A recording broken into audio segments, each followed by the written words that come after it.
हाँ जी बच्चों, वेलकम। और न्यूमेरिकल्स में ही बेटे थोड़ा सा वर्क और रह रहा है। सो ये न्यूमेरिकल्स पूरे हो जाएंगे और हम उसके बाद नई यूनिट शुरू करने वाले हैं। तो देखो बेटा, डिफ्रैक्शन में दो न्यूमेरिकल्स बच्चों ने और पूछे हैं, 16 और 18। और पोलराइजेशन में तीन न्यूमेरिकल्स पूछे हैं, 5, 6 और 9। इस वीडियो में इन न्यूमेरिकल्स को हम लोग कवर कर रहे हैं। तो जरा केयरफुली देखिए। सबसे पहले है क्वेश्चन नंबर 16। ध्यान से देखिएगा। ये दो ना बेटे स्टार्स दिए हुए हैं, एक स्टार S1 है, एक S2 है। इनको एक टेलीस्कोप से देखा जा रहा है और टेलीस्कोप का जो ऑब्जेक्टिव है, ऑब्जेक्टिव लेंस होता है, पहला लेंस जो आकार में बड़ा होता है, उसका डायमीटर 0.6 मीटर है। दोनों स्टार्स के बीच का डिस्टेंस 10⁻10 मीटर है और जो स्टार्स हैं वो ऑब्जर्वेशन पॉइंट से 10⁴ लाइट ईयर्स अवे हैं। लाइट ईयर डिस्टेंस की यूनिट होती है। लाइट ईयर का मतलब होता है distance travelled by the light in 1 year. बहुत बड़ी यूनिट है। एक साल में लाइट कितना चलेगी, ये समझो। लाइट एक सेकंड में 3 लाख किलोमीटर चलती है, तो एक साल में तो बहुत बड़ी दूरी चलेगी। तो इतने ये यहां से ऑब्जर्वेशन पॉइंट से स्टार्स इतनी दूरी पर हैं। अब पूछा ये जा रहा है, क्या टेलीस्कोप से दोनों स्टार्स अलग अलग दिखेंगे या अलग अलग नहीं दिखेंगे? यानी क्या टेलीस्कोप उन दोनों स्टार्स को रिजॉल्व कर पाएगी या रिजॉल्व नहीं कर पाएगी, ये क्वेश्चन है। तो देखो, सबसे पहले हम देखेंगे कि ये स्टार्स ऑब्जर्वेशन पॉइंट पर कितना एंगल बनाते हैं। फिर हम एंगुलर लिमिट ऑफ रिजोल्यूशन निकालेंगे टेलीस्कोप की। अगर ये एंगल छोटा रह जाएगा, यानी हमारी एंगुलर लिमिट इस एंगल से बड़ी है, तो फिर हमें स्टार्स अलग अलग नहीं दिखेंगे। तो जरा देखो, सबसे पहले हम निकाल रहे हैं angle subtended by these stars on the observation point. तो एंगल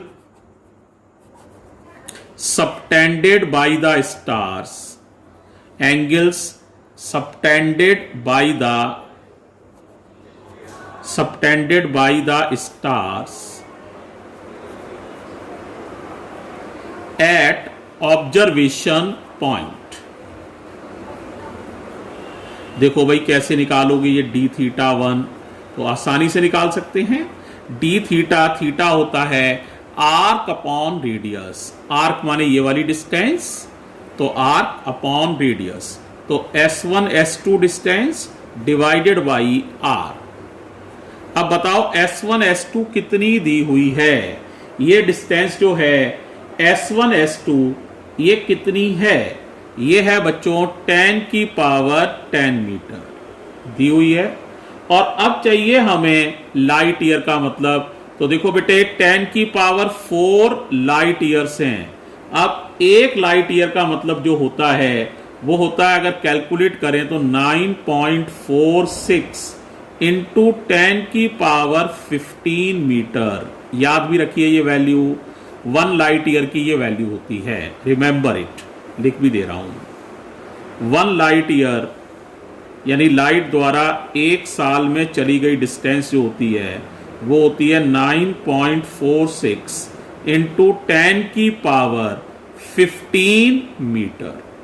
तो इसको आसानी से इस एंगल को अब सॉल्व किया जा सकता है। डिवाइड मल्टीप्लाई जरा से करने हैं। कर पाओगे तो करोगे तो आंसर आ जाएगा 1.057 इंटू 10⁻⁻10 रेडियन। बहुत छोटा ऐसा एंगल आएगा। ये एंगल काफी छोटा है। अब हम देखेंगे इस एंगल तक हमारी अप्रोच है या नहीं। तो अब हम निकाल रहे हैं, क्या निकाल रहे हैं भाई? अब हम निकाल रहे हैं टेलीस्कोप की एंगुलर लिमिट ऑफ रिजोल्यूशन। कितने छोटे से छोटे एंगल को टेलीस्कोप पढ़ सकता है, ठीक है? तो अगर वो हमारे एंगल तक पहुंच जाएगा तो टेलीस्कोप इन स्टार्स को अलग अलग कर लेगा। और इस एंगल तक अगर नहीं हम पहुंच पाएंगे तो हम इन स्टार्स को अलग अलग नहीं कर पाएंगे। तो एंगुलर लिमिट ऑफ रिजोल्यूशन में निकाल रहा हूं टेलीस्कोप की। ये फॉर्मूला मैंने तुम्हें लिखाया भी है, एक बार मैं लिख दे रहा हूं। एंगुलर लिमिट ऑफ रिजोल्यूशन यानी कितने एंगल तक हम रिजॉल्व करने की क्षमता रखते हैं, है ना, वो छोटा सा छोटा एंगल जहां पर टेलीस्कोप दो चीजों को अलग अलग दिखा सकता है। तो वो एंगल के लिए फॉर्मूला होता है, वो एंगुलर लिमिट ऑफ रिजोल्यूशन होती है, d(θ2) लिख देता हूं, 1.22 लैम्डा अपॉन कैपिटल D। तो 1.22 लैम्डा याद है 6000 एंगस्ट्रम, तो 6000 इंटू 10 की पावर -10 अपॉन डायमीटर है, डायमीटर दिया हुआ है ऑब्जेक्टिव का 0.6। तो देखो पॉइंट हटाएंगे, ऊपर एक जीरो आ जाएगा, 6 से इसे काटेंगे तो एक के आगे 1 2 3 4 जीरो आ जाएंगे, 1 2 3 4। तो देखो कितना आ जाएगा 1.22 इंटू 10 की पावर, देखो -10 और ये 4 पावर चली गई तो -6 रेडियन। यानी इतने एंगल या इससे बड़ा एंगल होता तो ये टेलीस्कोप उन्हें अलग दिखा सकती थी, लेकिन यहां पावर -6 से यानी ज्यादा से ज्यादा हम इस एंगल तक दो चीजों को अलग अलग देख सकते हैं। लेकिन ये जो एंगल है ये बहुत छोटा है, -6 नहीं है, इसकी पावर -10 है। इसका मतलब इस छोटे से एंगल तक हमारा टेलीस्कोप हमें चीजों को अलग अलग रिजॉल्व नहीं करवा सकता है, उसकी लिमिट -6 पावर तक है, और ये चाहिए हमें -10 और छोटा एंगल। लेकिन इतने छोटे एंगल तक हमारा टेलीस्कोप काम नहीं करेगा।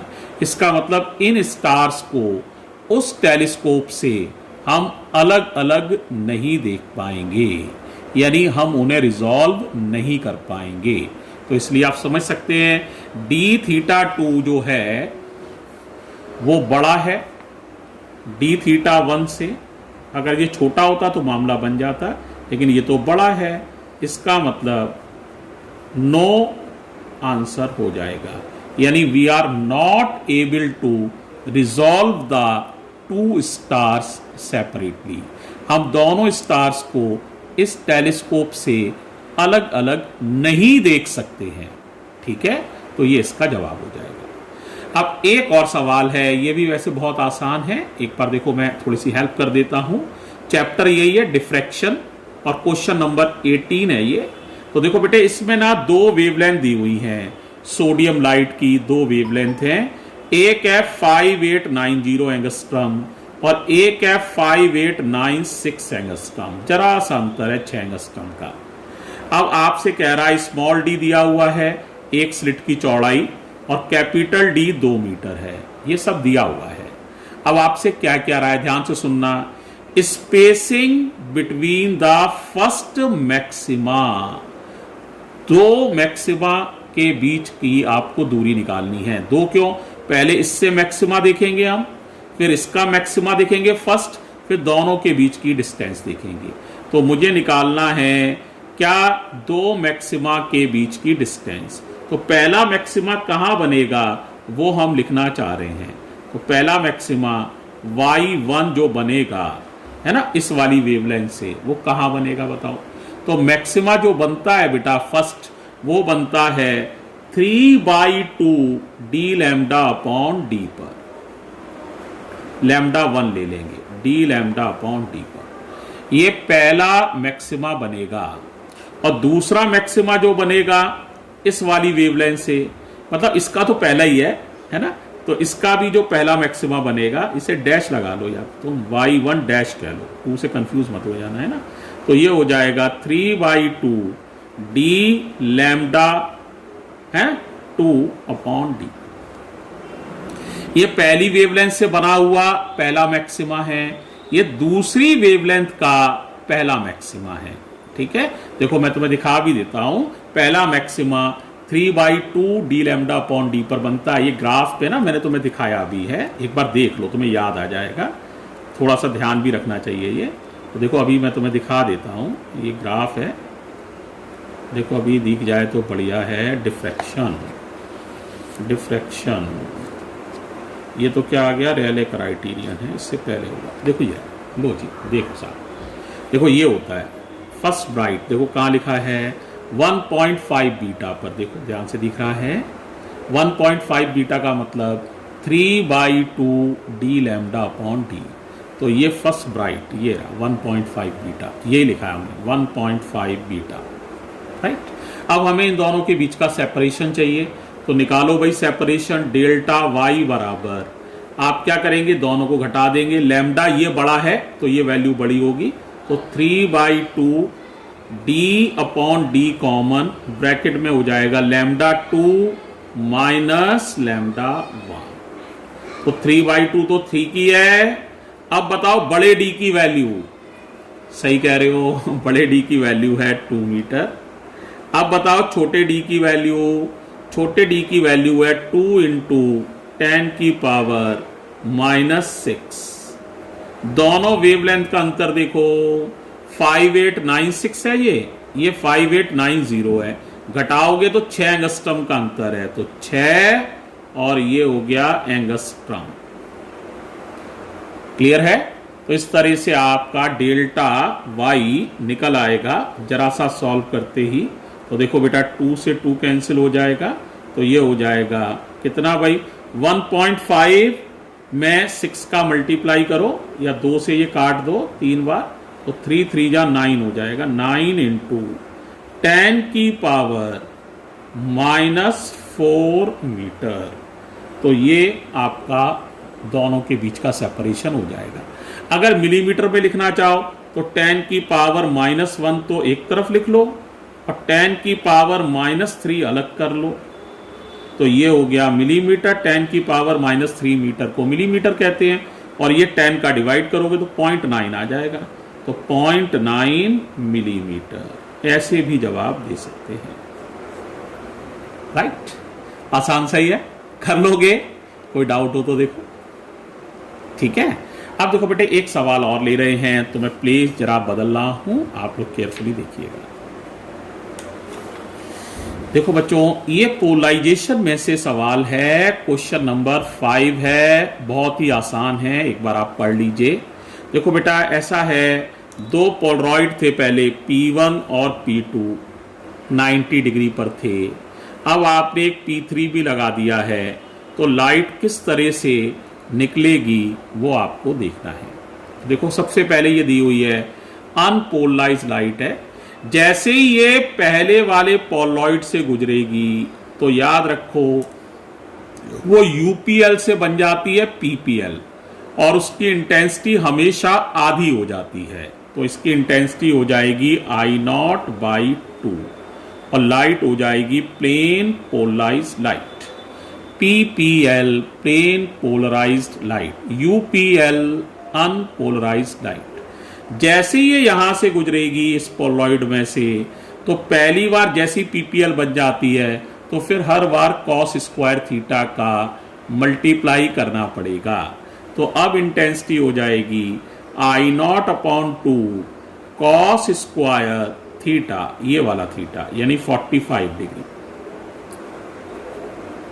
अब जब इसमें से गुजरेगी तो जो भी ये आंसर है इसमें फिर दोबारा से cos² थीटा का मल्टीप्लाई हो जाएगा, तो अब हो जाएगा I0/2 cos² 45 और फिर मल्टीप्लाई करो cos² थीटा cos² 45, इतनी इंटेंसिटी हो जाएगी। तो ये अगर मैं इसे I1 मान लूं, इसे मैं I2 मान लूं, इसे I3 मान लूं, तो I3 की वैल्यू हो जाएगी I0/2 cos 45 1/√2 होता है, स्क्वायर करोगे तो 1/2 आ जाएगा। इसी तरह से यहां पर भी तो कितना हो जाएगा I0/2 1/2 1/2, तो इसका मतलब the intensity transmitted from the last Polaroid will be 1/8 of the initial intensity. इतनी इंटेंसिटी हमारी ट्रांसमिट हो पाएगी। पहले देखो यहाँ तक क्लियर हो गया है, एक बार देख लो तुम लोग ध्यान से, कोई डाउट हो तो जरूर पूछो। यहाँ तक क्लियर है? ठीक भाई। अब देखो बच्चों, ये कौन सा सवाल था भाई? 5th वाला। अब हम कर रहे हैं क्वेश्चन नंबर 6। इसको समझो जरा, सवाल एक बार पढ़ लेना भाई सभी लोग। देखो इस तरह से, दो पोलरॉइड थे भाई साहब, इंटेंसिटी I0 थी पहले यहां पर, फिर इनके बीच में एक और पोलरॉइड लगा दिया गया है। ये एंगल 60 है तो ये 30 हो जाएगा। शुरू में दोनों पोलरॉइड 90 डिग्री पर रखे हुए थे, यानी P1 and P2 are placed perpendicular to each other, then a third polaroid P3 is inserted between them such that it is making an angle of 60 degree with P1। ये light UPL है, जैसे इसको cross करोगे ये intensity आधी रह जाती है और ये लाइट प्लेन पोलराइज लाइट बच जाती है। अब इसके बाद जैसी PPL बन जाएगी तो हर बार लॉ ऑफ मैलस लगेगा। यहां से गुजर के आप यहां से क्रॉस करेंगे तो आंसर हो जाएगा जो भी ये लिखा है इसमें cos square theta, cos square 60 का मल्टीप्लाई हो जाएगा। यहां से गुजर के अब आप यहां से जब गुजरेंगे P2 में से बाहर निकलेंगे तो इंटेंसिटी जो हो जाएगी, जो भी ये लिखा है वेल एंड गुड, और इसमें cos स्क्वायर थीटा का मल्टीप्लाई हो जाएगा। ये I3 हो जाएगी, ये बेटा इंटेंसिटी I2 मान लो, इसे I1 मान लो। इस तरह से इंटेंसिटी हो जाएगी। अब ये वाली जरा देखते हैं I3 हो कितनी गई बाय द वे। ये I0 अपॉन 2, गुड, अच्छी बात है।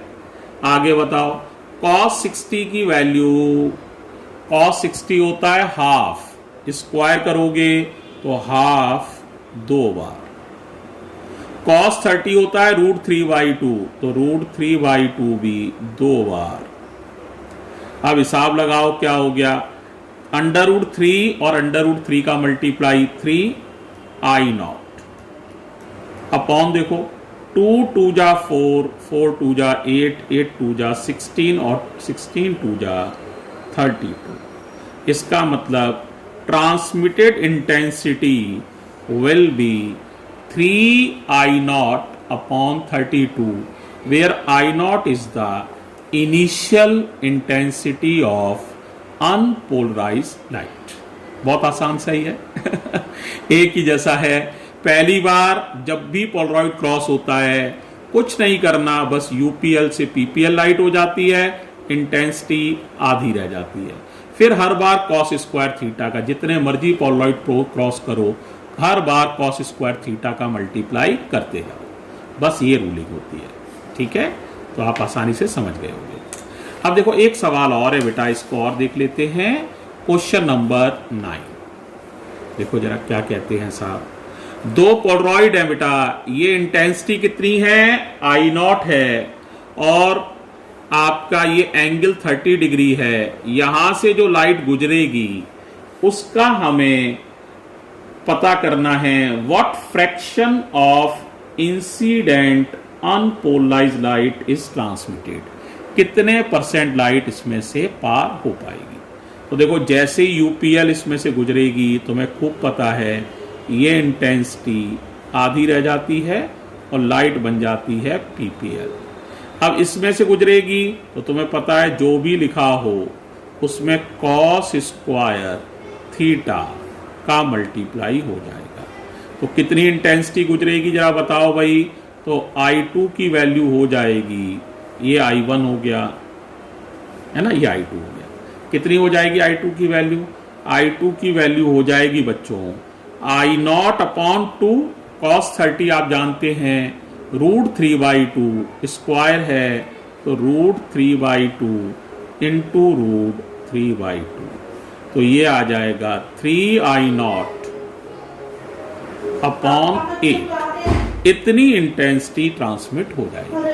अब आपको फ्रैक्शन निकालना है, तो फ्रैक्शन ऑफ इंटेंसिटी %, फ्रैक्शन होता है बेटा transmitted intensity upon initial intensity into 100%।